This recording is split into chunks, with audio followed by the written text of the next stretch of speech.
Anxiety, depression, mental health. Well, here's a diagnosis your doctor won't give you. You're suffering from a case of capitalism.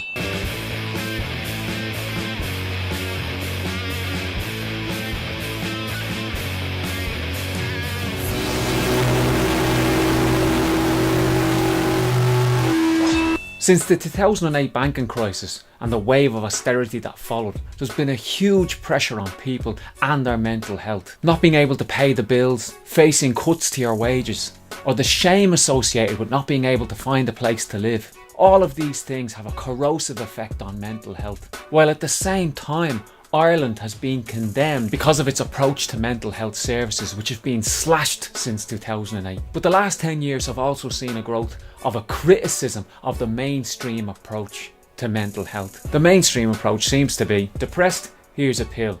Can't pay your rent?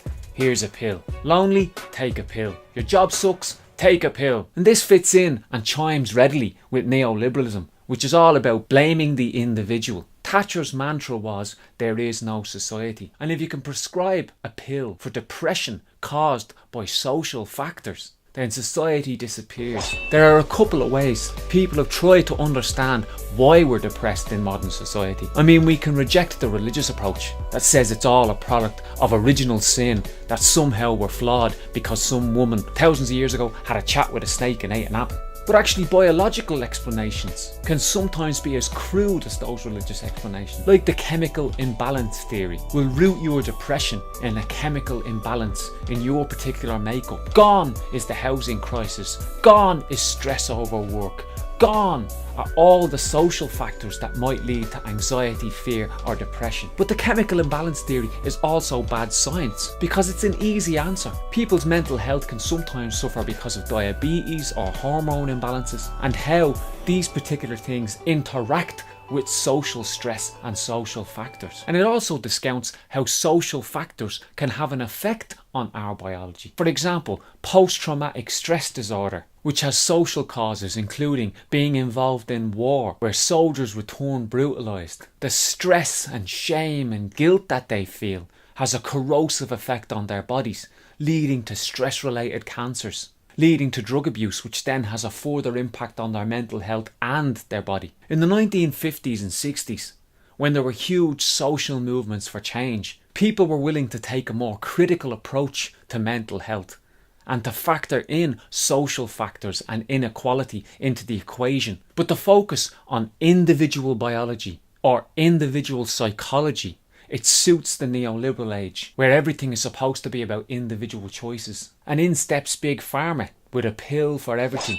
But there is a way to explain why we feel the way we do. It's called alienation. I mean, some philosophers echo the church and say this feeling of existential dread is just the human condition. But that's rubbish. It was the philosopher Karl Marx that said the reason we have alienated people is because we live in an alienated society. In most surveys, financial worries are always top of the list when it comes to people's explanations as to why they feel fear. Fear for their children, fear for the place they live in, fear that they're not going to be able to pay the bills. I mean, capitalism is only about 300 years old.